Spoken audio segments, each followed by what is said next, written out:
बिहार में एसआईआर को लेकर चुनाव आयोग का बड़ा फैसला। बिहार वोटर लिस्ट से कटेंगे 65 लाख से ज्यादा फर्जी वोटर्स के नाम।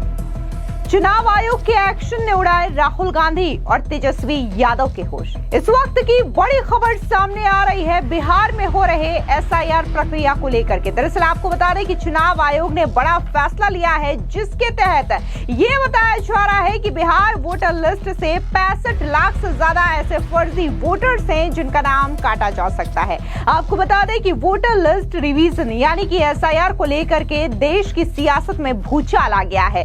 विपक्ष से चुनाव चोरी का नया हथियार बता रहा है, तो वहीं चुनाव आयोग इसे वोटर लिस्ट को साफ सुथरा बनाने की एक पारदर्शी प्रक्रिया बता रहा है। इस घमासान के बीच चुनाव आयोग ने बिहार में एसआईआर के पहले चरण के आंकड़े जारी कर दिए हैं, जिसके मुताबिक 65.2 लाख वोटर्स को लिस्ट से हटाया जाएगा। इनमें 22 लाख मृत वोटर्स हैं, 35 लाख राज्य से बाहर जा चुके हैं यानी कि वो बिहार स्टेट से ट्रांसफर हो चुके हैं, और 7 लाख ऐसे वोटर्स हैं जो कि डुप्लीकेट है।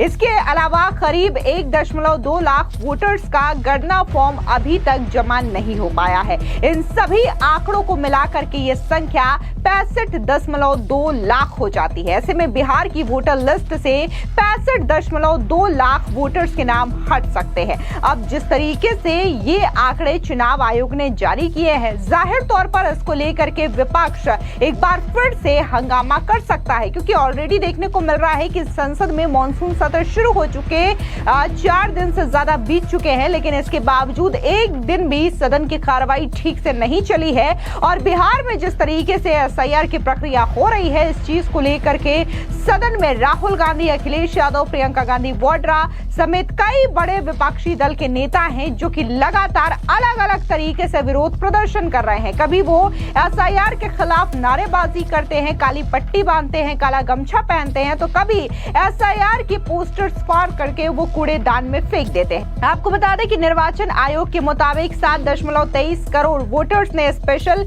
इंटेंसिव रिवीजन यानी कि एसआईआर की प्रक्रिया में भाग लिया है। निर्वाचन आयोग ने यह बताया कि अब तक बिहार के 99.86% वोटर्स कवर किए जा चुके हैं, जिनके फॉर्म ऑनलाइन अपलोड भी हो चुके हैं। इन सभी मतदाताओं के नाम प्रारूप मतदाता सूची में शामिल किए जाएंगे। बाकी बचे वोटर्स के प्रपत्रों तथा बीएलओ के रिपोर्ट्स को भी पूरी तरीके से ऑनलाइन किया जा रहा है, और ये काम जो है वो 1 अगस्त 2025 तक पूरा कर लिया जाएगा।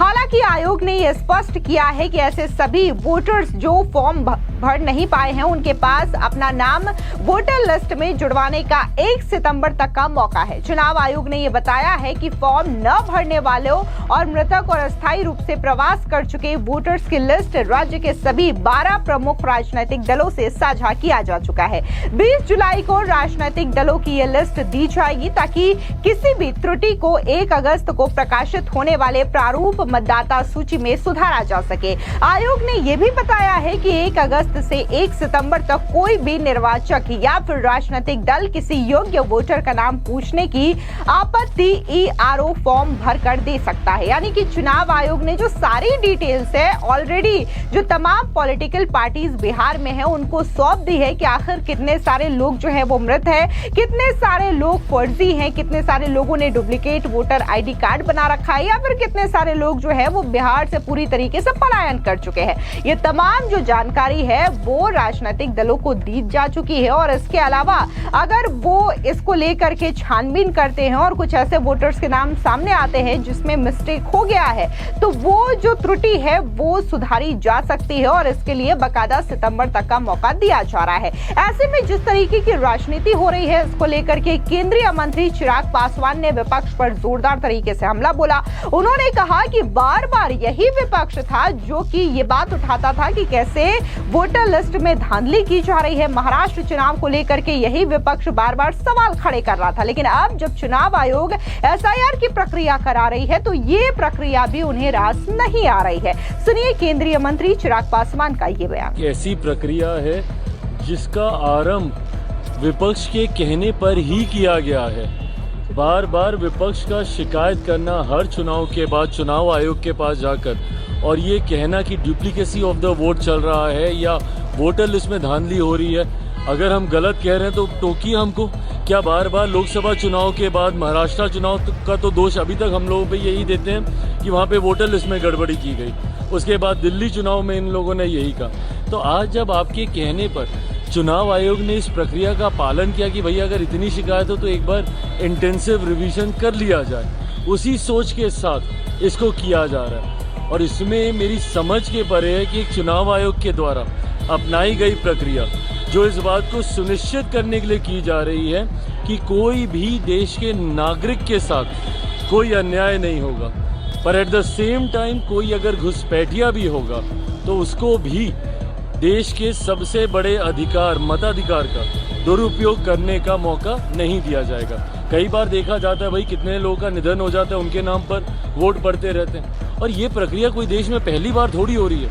इससे पहले भी 4 बार देश में ये प्रक्रिया हो चुकी है, और चारों बार जिस तरीके से हुई है उसी तरीके से इस बार भी हो रही है। उसमें कोई रत्ती भर का बदलाव उस प्रक्रिया में नहीं किया गया, बस टेक्नोलॉजी जोड़ दी गई है। पहले फिजिकली जाके डॉक्यूमेंटेशन देने की जरूरत पड़ती थी, अब आप ऑनलाइन कर सकते हैं। अब हर चीज का राजनीतिकीकरण कर देना ये विपक्ष की आदत बन गई है। भाई चुनाव आयोग एक संवैधानिक संस्था है, उनके द्वारा लिया गया फैसला है। इसमें सरकार ना 3 में ना 13 में, और वो भी फैसला उन लोगों ने इसलिए लिया है क्योंकि आप बार बार उनका दरवाजा जाके खटखटाते थे कि भैया इसमें गड़बड़ी हो रही है वोटर लिस्ट में। ऐसे में जब चुनाव आयोग ने फैसला लिया, अब हर चीज का ठीकरा आप सरकार पे ही फोड़ दीजिएगा कि हर चीज सरकार कर रही है। अगर आपको किसी संवैधानिक संस्था पे विश्वास ही नहीं रखना तो आप देश को अराजकता की ओर लेके जाइएगा, ये सोच गलत है। इसके अलावा जेडीयू के प्रवक्ता राजीव रंजन ने भी विपक्ष को मुंहतोड़ जवाब दिया है। उनका कहना है कि अगर बिहार में फर्जी वोटर्स हैं तो क्या इन फर्जी वोटर्स को हटाया ना जा सके। ये एसआईआर की प्रक्रिया इसीलिए चुनाव आयोग करवा रहा है ताकि बिहार में पारदर्शी तरीके से चुनाव हो सके। सुनिए जेडीयू के प्रवक्ता राजीव रंजन का ये बयान। लेकिन निसंदेह जिस तरह से गुमराह करने की विपक्ष ने लगातार कोशिशें की, ठीक इसके उलट मतदाता एसआईआर के पक्ष में दिखे, और ये बार बार भ्रम पैदा करने की कोशिशों का जवाब लगातार ईसीआई ने दिया है कि हाउस लिस्टिंग का यही काम 2003 में 15 जुलाई से 14 अगस्त के बीच हो गया था। और फिर कांग्रेस, राजद, जो भी आज देश की पार्टियां हैं, जो बिहार का विधानमंडल का सर्वसम्मत प्रस्ताव और उसके बाद राज्य सरकार ने जातीय सर्वे कराने का निर्णय लिया, वहां भी मात्र 15 दिनों में 2023 में हाउस लिस्टिंग का काम हुआ था। और आज आयोग की जो क्षमता है वो समझना होगा। आज टेक्नोलॉजी से पूरी तरह से लैस है निर्वाचन आयोग, और पॉलिटिकल पार्टीज की भी जो बूथ स्तरीय जो ढांचागत जो बढ़त है वो समझना होगा कि 1.5 लाख से ज्यादा बीएलएज हैं और सबकी बूथ कमेटियां हैं, फिर कठिनाई कहाँ है। फिलहाल चुनाव आयोग जहां ये दावा कर रही है कि वो बिहार में पूरी तरीके से एक पारदर्शी चुनाव करवाना चाहती है और इसी वजह से बिहार में एसआईआर की प्रक्रिया हो रही है, और ताजा जानकारी के मुताबिक ये बात भी सामने आ रही है कि ये जो एसआईआर की प्रक्रिया है वो सिर्फ बिहार में नहीं बल्कि बिहार के तर्ज में पूरे देश में भी लागू होगी। फिलहाल बिहार में जिस तरीके से एसआईआर की प्रक्रिया हो रही है इसको लेकर के विपक्ष पूरी तरीके से राजनीति कर रहा है। फिर चाहे वो संसद की बात हो, वहां पर विरोध प्रदर्शन हो, या फिर बिहार विधानसभा हो, दोनों जगहों पर जोरदार तरीके से विपक्ष का हंगामा देखने को मिल रहा है। लेकिन वहीं दूसरी ओर बिहार में जो वोटर्स हैं वो बड़ी संख्या में जा रहे हैं और एसआईआर की प्रक्रिया में भाग ले रहे हैं और जो भी डॉक्यूमेंट्स है वो शामिल कर रहे हैं। फिलहाल इस पूरी खबर को लेकर के आपकी क्या राय है, कमेंट सेक्शन में जरूर बताएं। धन्यवाद।